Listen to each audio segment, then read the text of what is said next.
Hello and welcome to the Love Pod, Let's Get Real About Relationships, a conversation series. I'm your host, Sharlene Halbert, and I'm a relationship and intimacy coach for couples in committed relationships who are aged 40 plus, who want more from their relationships in the good stuff and less of the stuff that feels bad or doesn't work. I've always believed that great things are possible in long-term committed relationships, and that perhaps there is more possible than many couples actually experience. So it's becoming a relationship was probably a bit of a relationship coach was probably a bit of a no-brainer for me. This YouTube channel is to start conversations around what's possible when couples get curious about what's impacting their relationship and their lives, and they have a desire to grow and deepen both themselves and what they have together. You know, so often I find people are ashamed of talking about the state of their relationships, or they do the opposite and they find people who can validate their complaints. Through this series, I hope to bring the conversations more into what's possible, what could be added in, and what do we need to talk about in order to create the kinds of relationships that serve us, our children, and the future. So today I would love to welcome my guest, and I'm going to have fun trying to say her last name. Her name is Bernadett Nagy. Did I get that right, Bernadett? Or you can call her Bernadett Nagy if you prefer, if you have trouble with that pronunciation, because she's obviously has to give people like myself who are not so gifted with those different sounds a chance to say her last name. So Bernadett has a business called ManCoaching, and she helps successful, high-achieving men to create conscious, fulfilling lives that not only look good from the outside, but also feel really good on the inside. She loves to help her clients really become their true selves and to stop sabotaging their joy and peace through helping them to appreciate their past, to enjoy their present, and to create a future that they can be really proud of. And she does that with elements from coactive coaching, NLP, psychology, and spiritual teachings. Bernadett, it's such a privilege and an honor to have you on in a conversation with me today. Thank you so much for being here. Thank you, Sharlene, for having me. Hello, everyone.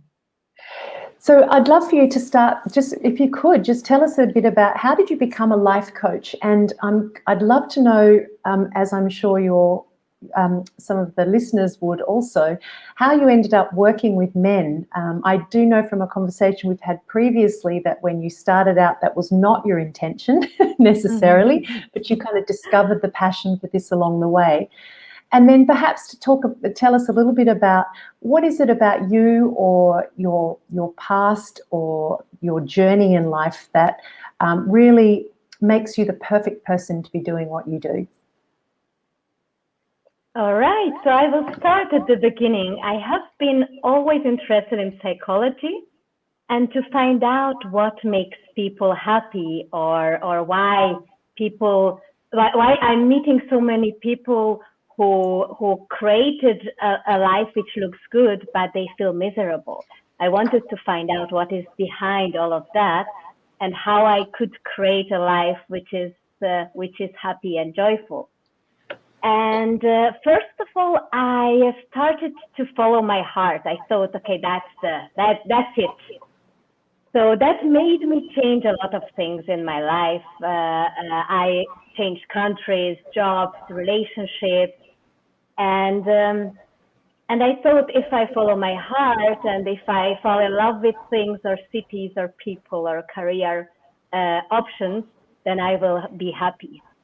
And I had a very adventurous and let's say a joyful life. However, I always find myself in the circle of not being satisfied with what I'm achieved, how I feel, and I kept on changing, right? Changing things around me, right? Mm-hmm.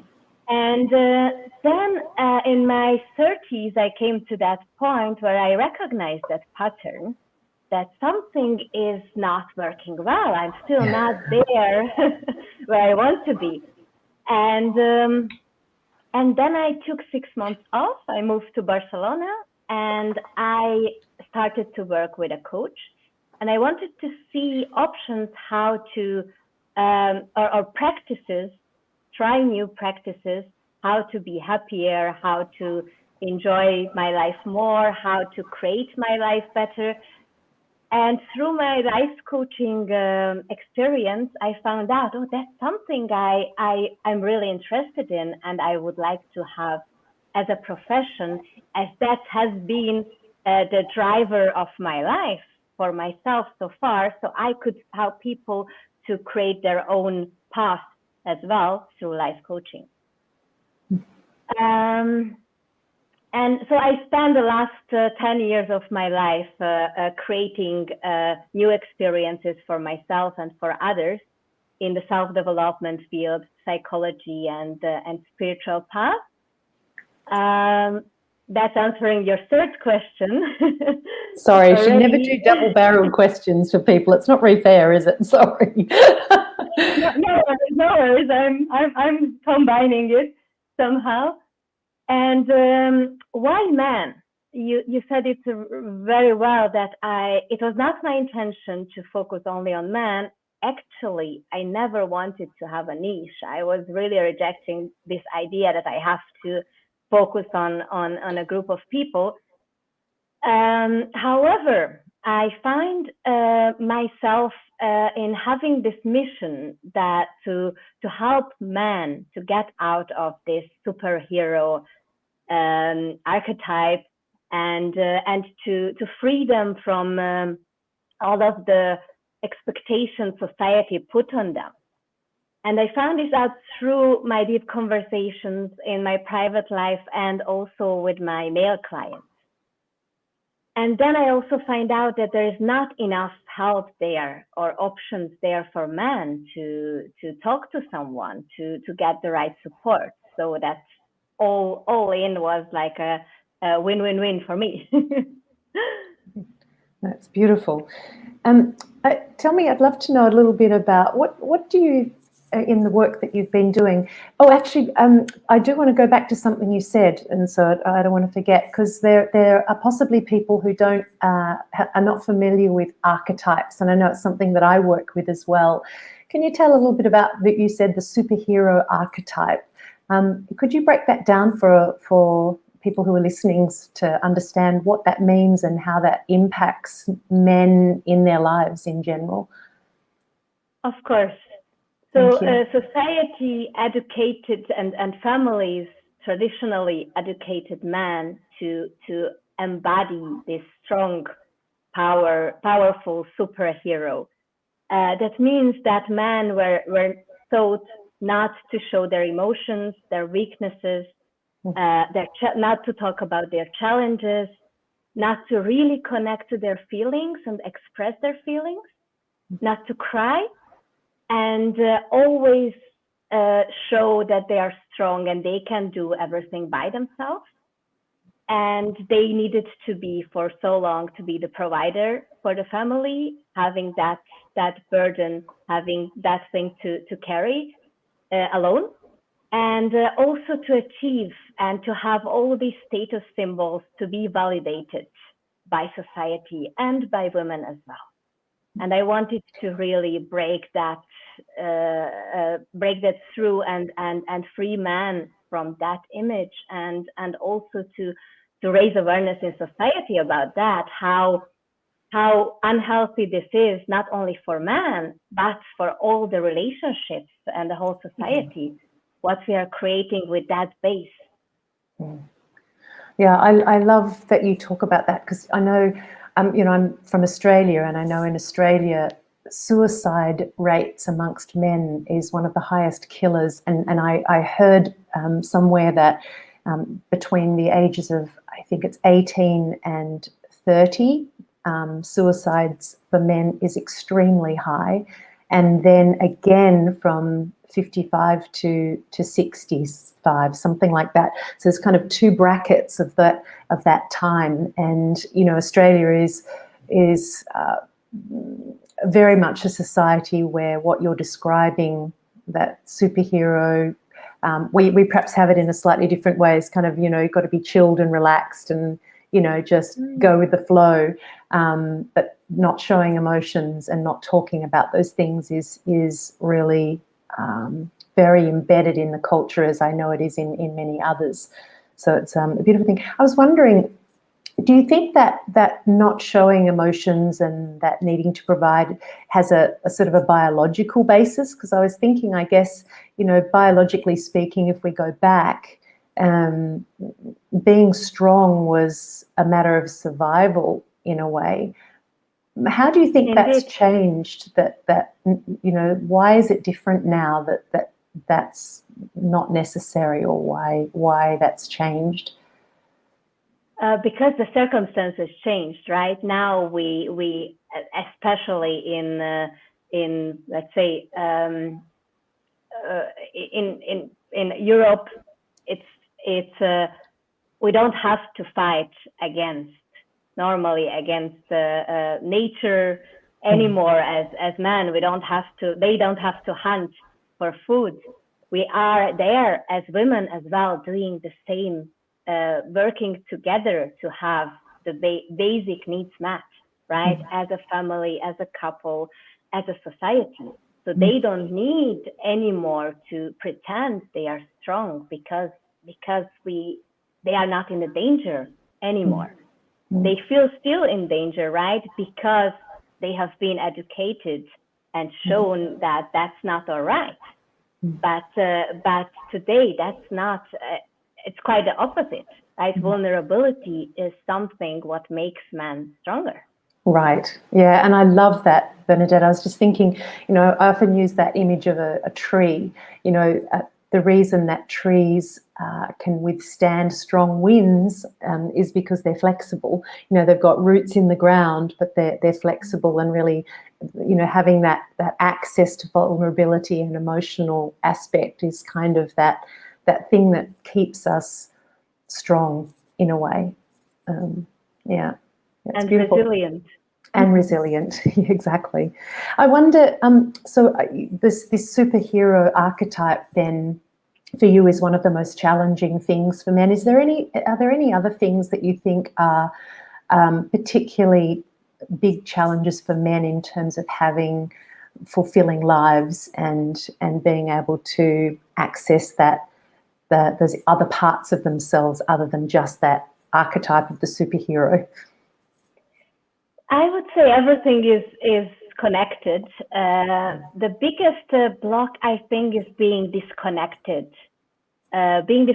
from themselves, from nature, and from the people around them. Right? And the base is that not expressing their feelings and who they truly are. And this connection they are missing and craving for, and to be seen and appreciated for who they truly are. Yeah, and that's a challenging one, I think, for all of us, really, isn't it? Men and women, and I think also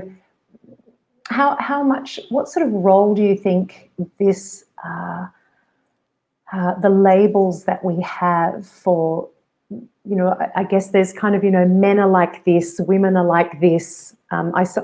I had this lovely woman who sent me a message the other day that her husband had found a video by a comedian who will remain unnamed because I don't want people going and looking at it.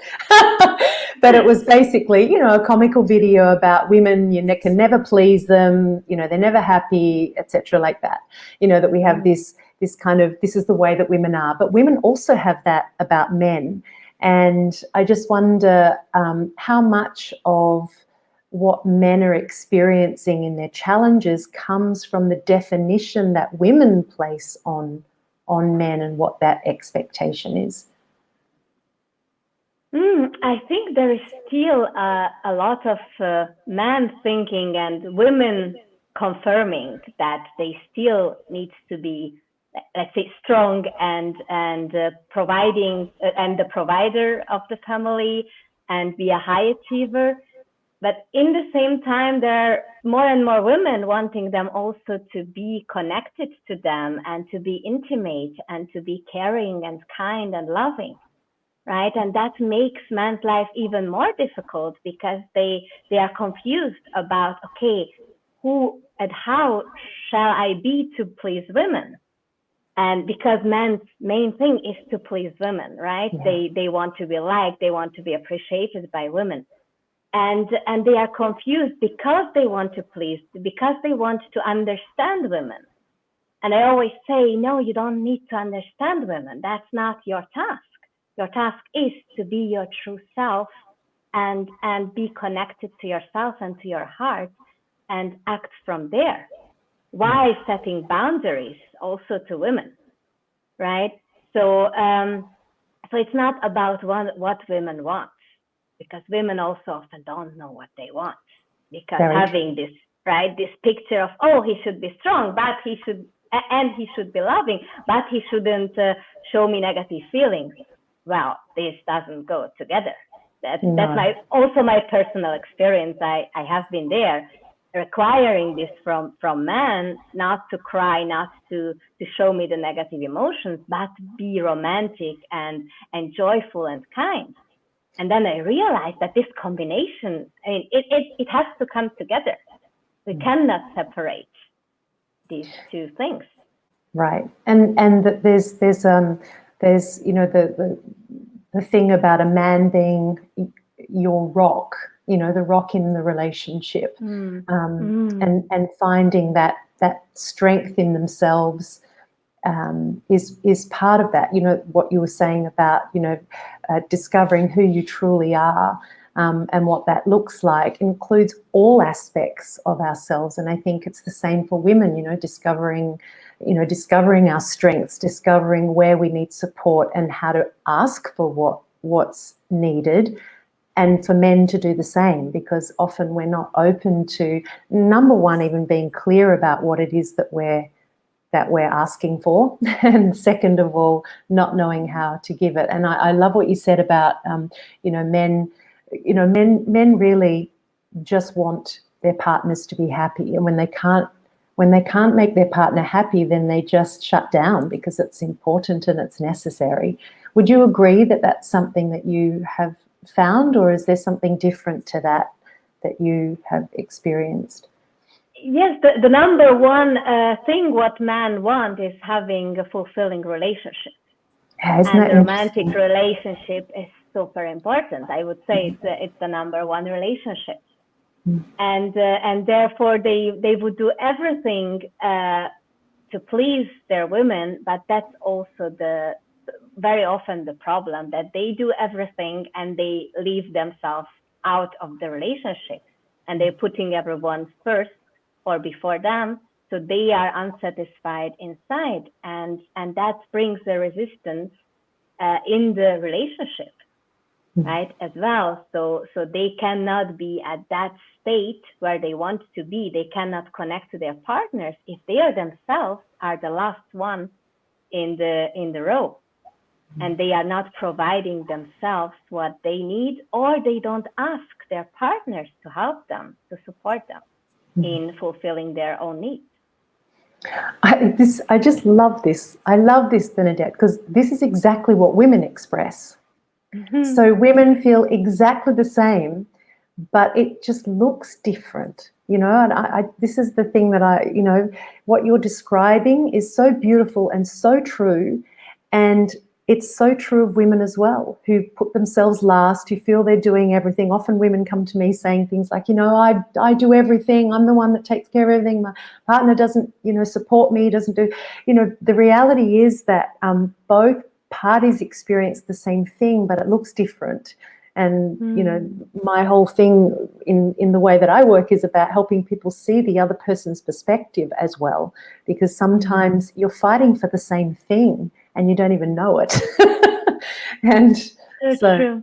Yeah, so I love that you've expressed that, because I think it's really important. I think it's really important for women to hear that, because often often women feel like the man is being selfish or doing his own thing, taking care of himself, but that's not the experience that men have. And so I love that you've shared that, because I think it's a really important thing for both men and women to understand about themselves and about each other. and how important it would be to vulnerably share it with their partner, right? Exactly. Their own experience of the relationship and their own struggles, and to create that safe space in the relationship where this is possible to express and to discuss and to find solutions together. Absolutely. Oh, I love it. I love this conversation. You're speaking my language. Because that whole thing about,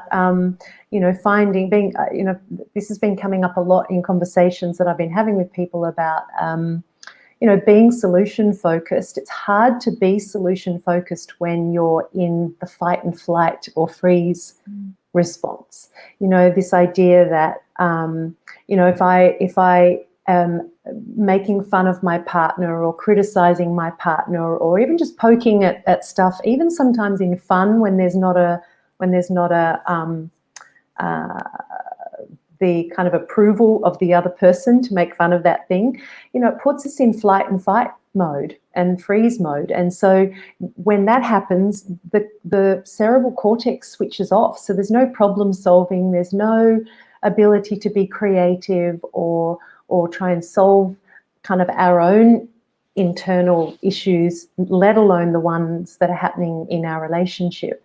And so that idea of problem solving and finding ways to calm the nervous system so that you can put on a different hat is really, really essential.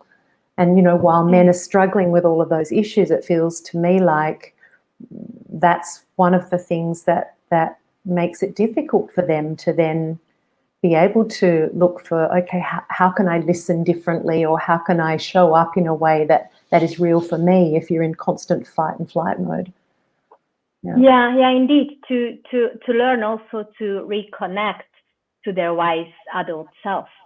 Yeah. Right. I call it, we are in the child mode when we don't feel safe, but we have to just step out of that, calm ourselves or comfort our inner children, right? Yeah.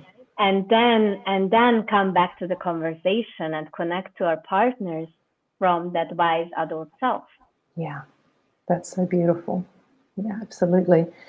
So, Bernadett, I'd love to know what's the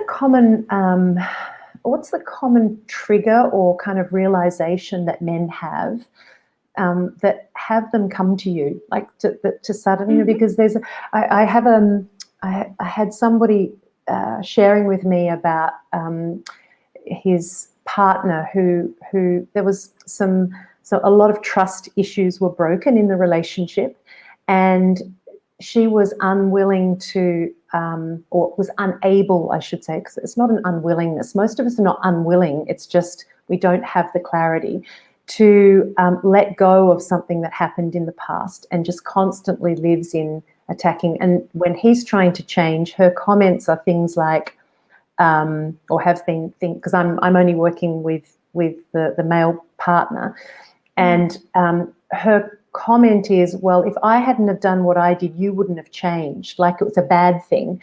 And I was listening to Tony Robbins recently, and he was talking about this idea that we only change when there's enough pain, when the pain becomes intolerable, because or either that, or we create a compelling future that we want to step into.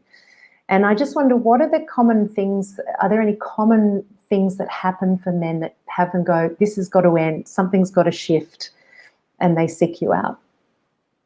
Yeah, I can very well connect with what you just said, because there a few clients come to me from that pain, living in that pain, which is being in their hamster wheel, right?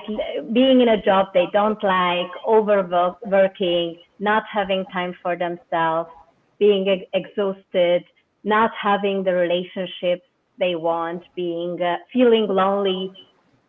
And so they come to me when they are really like at that stage, when they have very often also physical pain already, anxiety or panic attack, or really feeling miserable.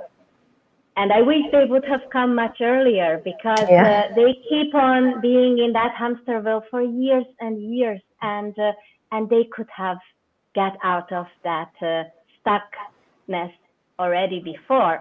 However, this is their timing. Well, maybe Like they needed to wait till you were ready to see them, right? Yeah, Till you were ready to be their yes, coach. You weren't ready 10 years ago. I really like to raise awareness about that you don't have to wait until you have been through so much suffering, because it's a lot of waste of your precious life. And there is another group of men who recognize that they are stepping into their second part of their life. So they are stressed about their 30th, 40th, 50th, 60th birthday coming up. And they realize that they want to create something much more conscious and meaningful in the second part of their life. Right. So that compelling future, right? Yes. And the urge to create something in this given time, right? Because the first part of our life, usually we don't think about that it could end, right? But they are already thinking about, okay, how can I make the most of my life? And they are open to rediscover themselves, and they are open to discover new ways of living their life. And then there's a third group, which is connected to the second one, which realized that they have created everything they wanted, right? They have a successful life, a good looking, a shiny life from the outside, but they are not happy, and they know they should feel happy. They should be satisfied with their life, but they are not.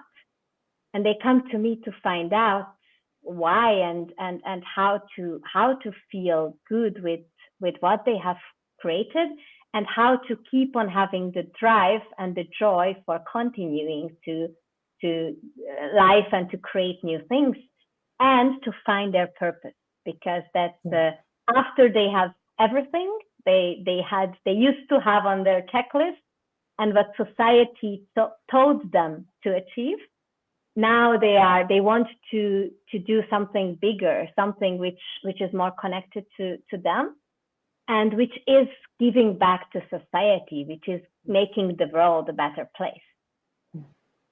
That's so beautiful and so important. That idea of contribution is something that's often missing in people's lives, and in fact help us meet all of the needs that we have in lots of ways. That legacy, and I know even for myself that I start to think about that, because I never had children. I always wanted children but never had them, and at some point I remember talking to a friend of mine. She was she's never been married and didn't have children, and she was writing a book about a community that she'd started living in on an island in Sydney. And I said to her, how fantastic that you're doing that. And she said, well, Sharlene, I never had children. I want to create, I wanted to leave something behind, to have a legacy. And it hit me bang between the eyeballs. I was like, that's exactly right. Like, we all have a desire for that, I think, even if it's really hidden. And often we're so busy, men and women, I think, trying to cope with the daily stuff, or and if you have children, it's about the day-to-day needs of the family and perhaps aging parents and all of those sorts of things. That kind of deeper desire for leaving a legacy it gets lost and shows up. It certainly also shows up for women in that perimenopausal time of sort of 35 plus, where we start examining everything. And men have exactly that similar experience, I think, from what you're saying, that they also have this, well, what's my purpose? What am I leaving behind? That's that beautiful creating that future that you want, and it's not too late by the time you get to 60. Unless you've worked too late. No, it's never too late. That's my experience. I mean, I have clients in their 50s rediscovering themselves and recreating their life on their own terms. And it's for me, it's a wonderful thing to see and to hear that that they have been never as happy in their life as they are today. And I'm reaching to that point to say that's the best, those are the best days of my life because I didn't give up. Yeah. It's precious. That's beautiful. Bernadett, what I would love to know in the work that you've done, what do you think are the biggest hurdles that men have, the biggest things that they have to push through in order to create that kind of life that you're describing, where they, feel fulfilled and satisfied? What are the biggest hurdles for men, either that come to you or that you see when they're not seeking out help? Perhaps you have some experience of that as well. What do you think most of those or some of those things might be? Because it's a good thing to, I think labeling that stuff helps men who are listening to this to go, oh yeah, that would be hard for me to handle, because often, noticing what it is that stops you is the first step, I think. So yeah, I'd love to hear what you think about that. I think there are fears and limiting beliefs behind all that. And you mentioned already not daring to ask for help or support, or not feeling that they are allowed to do that.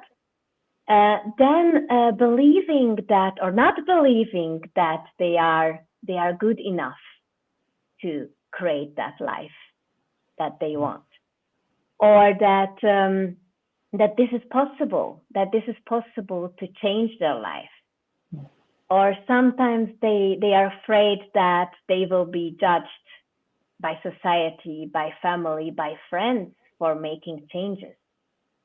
Or they are afraid they are not in control of those changes, which is very interesting, because of course they are in control. They don't have to make huge changes.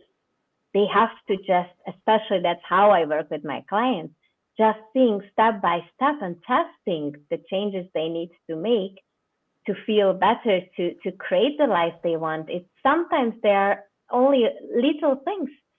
They are just, mystifying this new life. Sometimes it's the everyday habits or some limiting beliefs which are in their way, not even the big outside changes they are planning to do. Yeah, it's funny, isn't it? How I sometimes think about this in terms of business, or another area of our lives that is not so triggering. I know that word gets used a lot. I'm almost hesitant to use it, because I think sometimes even using the word, we get trapped into thinking that if we're triggered, then therefore we can't do anything. But that's another story, perhaps. But I think that there's areas in our lives where you would never expect a massive change in one moment. Like, I don't know, your business is going along and you can see that there's going to be some problems, so you start to anticipate the problems and you make small changes that lead to the big change at the end. And yet there's something about I certainly find this in relationships, people, like you said, men and women, they come when things are they wait till everything's really bad, and then they think that in order to fix it, it has to be this massive big thing, when in reality it's like the little small steps that you take. And I think that personal development is the same. When I look back over my life, it's the small changes that I made that led me to where I am. I've also made some very big ones, a bit like you, like changing countries and doing all sorts of crazy things, but at the end of the day, you always take yourself with you. So the same person shows up on the other side of the world, unless you look at that. So yeah, it's those small changes. And do you find that challenging to have people understand, or men understand, that concept? If they are afraid of the process, yes. So that's why it's super important for me to create a safe space for them, where they also know that they are in control, right? They don't have to please me, and I don't have to approve anything in their life, and not only me, no one else, right? It's them who can set up their own requirements. They are the ones who analyze, I mean, with my help, their own needs, and they are in control of the whole process, right? And no one else is there. But if you have created a life, I mean, for 30, 40, 50 years, which came along the expectations of others, it's I would say it needs a process or time and practice to get back to the driver's seat of your life, and to allow yourself to decide for yourself, and show up the way you are and you want to be, right? And I help them to create, to feel safe in their true self, to express everything they want, and to feel safe with the changes they are planning to do. And I also help them to express or to connect with the people around them, so they can have these important conversations about what is going on inside of them and in their development.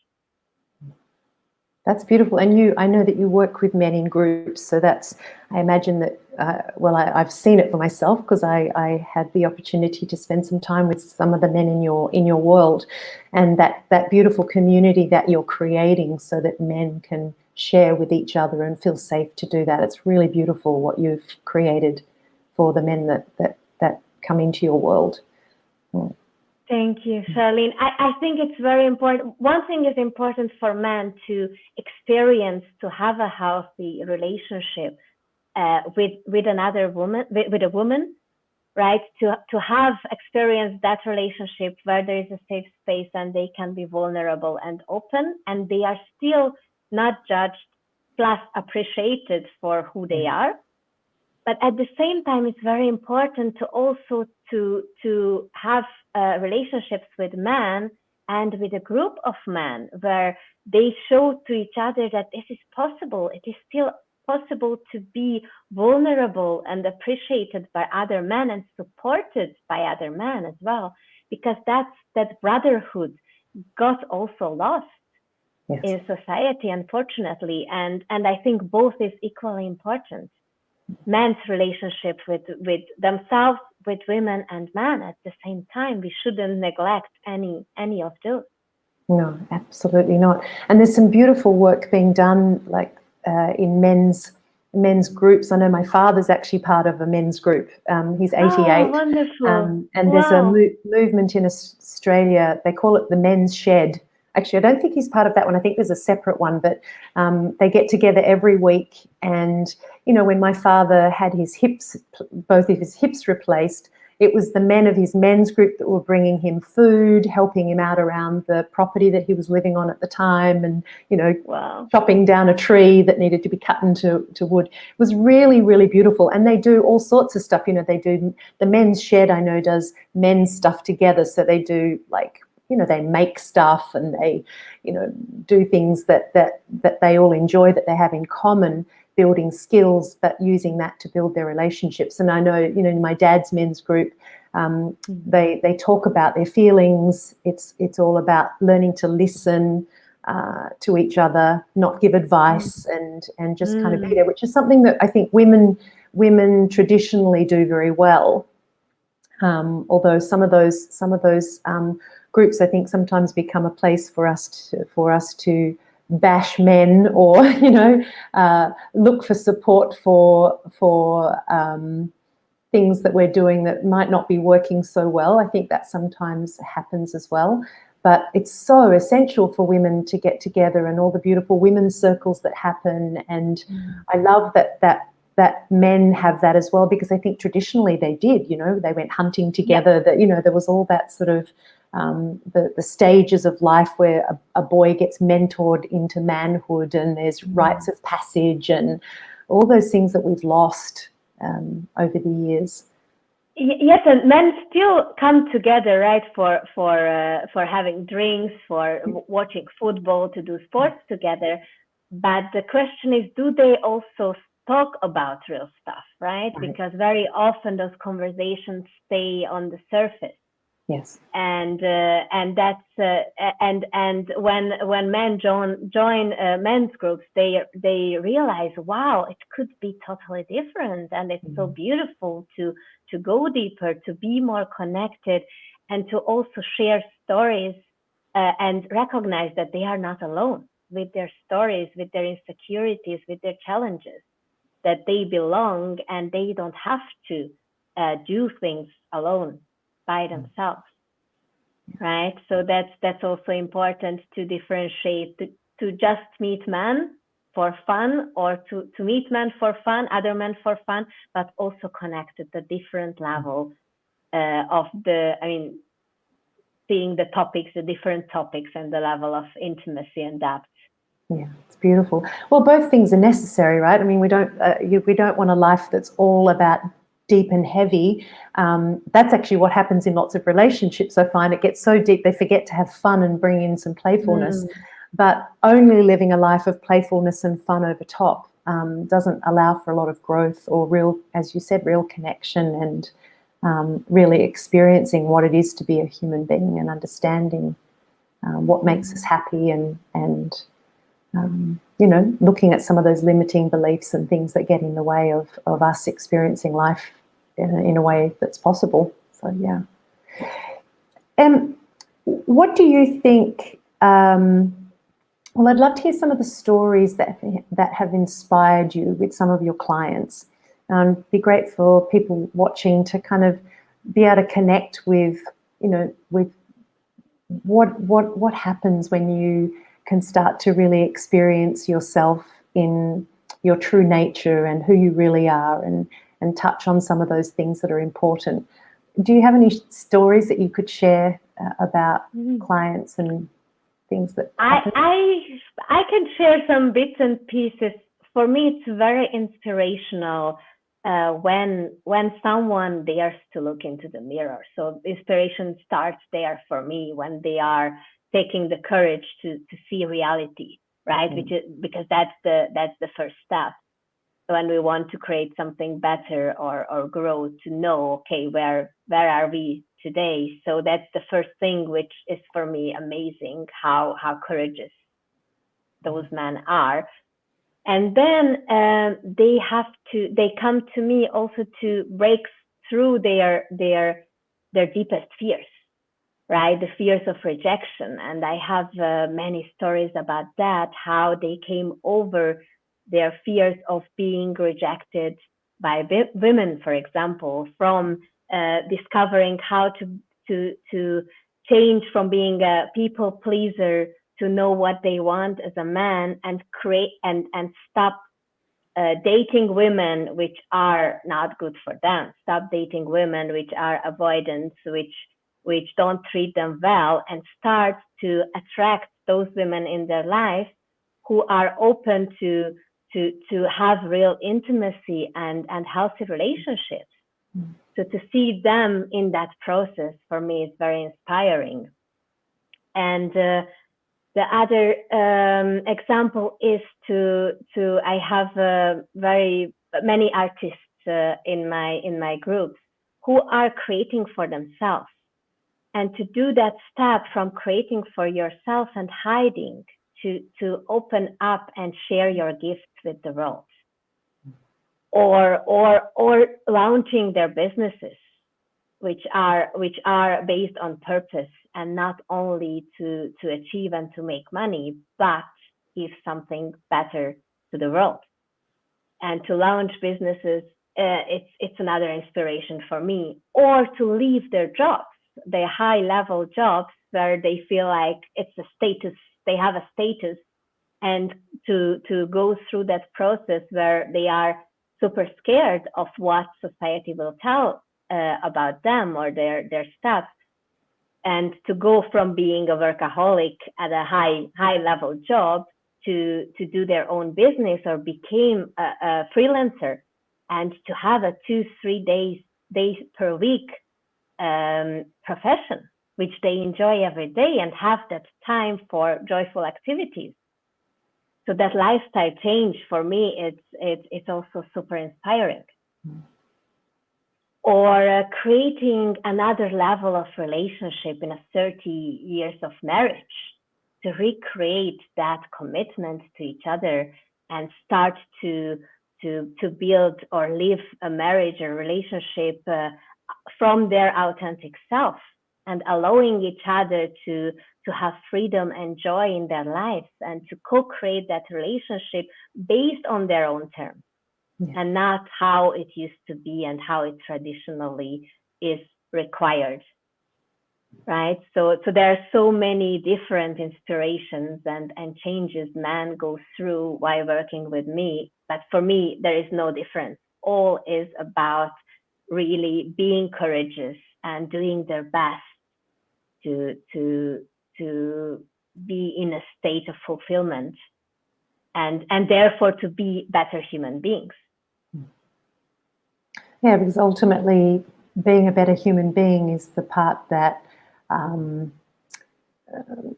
that's the part that requires that adult to step up, isn't it? To be able to, I love you keep using the word create. It's one of my favorite ones too, creating what it is that you want, and being able to do that with the life that you've already got and the life you've already had, or the relationship you've already got, or the relationship that you've had, what that looks like to be able to create something new from there is really, really powerful.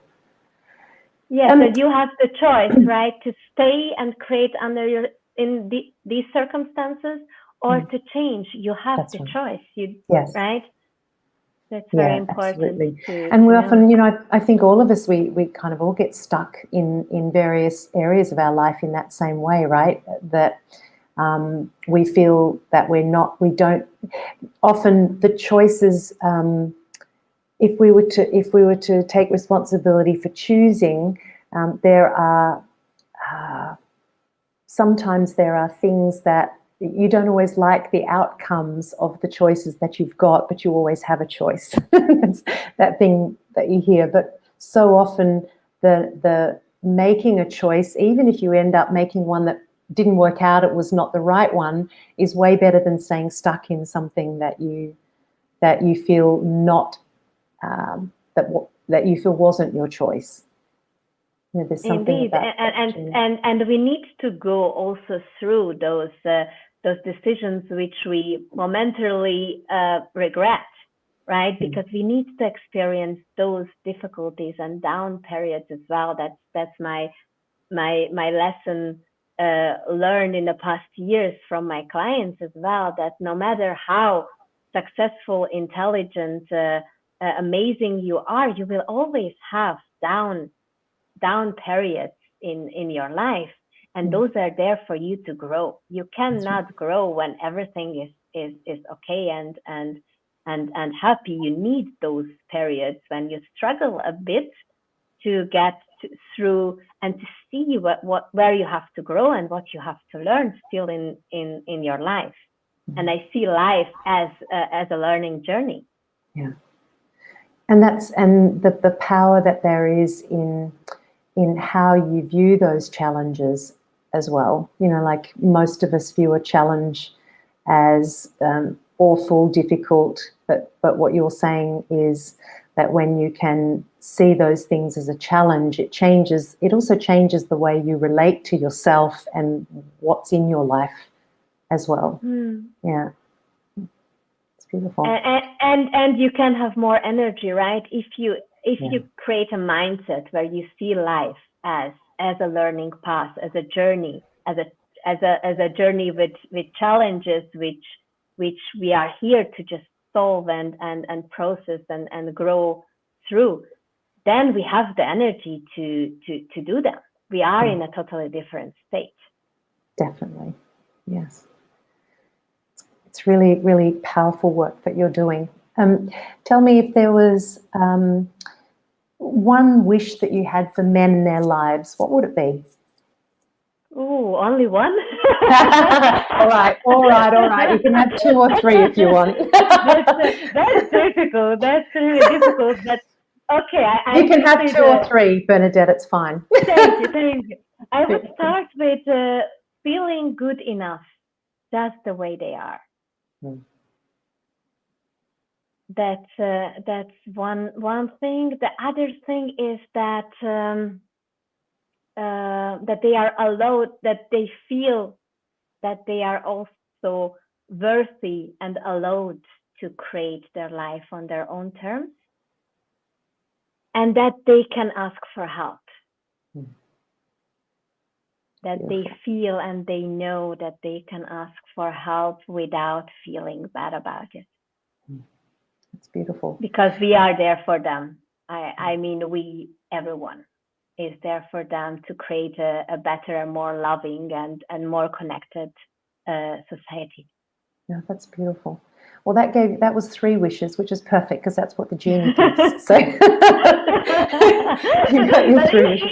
If they got already the first one, I think that's brilliant. You can start. You can just take one. Yes. Yes. What do you think's been the greatest lesson in the work that you do for you? The greatest lesson you've learned?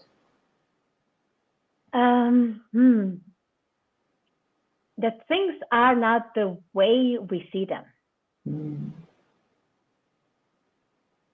And we have to be careful with our judgments about others' lives, others' states, and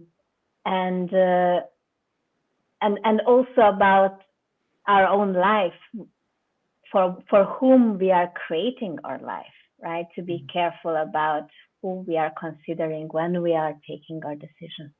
Oh, that's really beautiful. I love that. That's really, really, really, really incredibly powerful and insightful. And what would you say has been your greatest reward in the work that you do as we finish up? I'd say seeing every week or every day when I have a session with my clients, how they are getting better in their life and in their relationships, and what impact they are having on other people. Because one thing is seeing them feeling better, being more powerful, more balanced, healthier, but all this have a ripple effect. They are affecting their family lives, their relationships at their workplace. So there are so many positive changes coming from that one person's work on himself, which is very beautiful to see how quickly and how powerful they can have a much bigger effect than we think.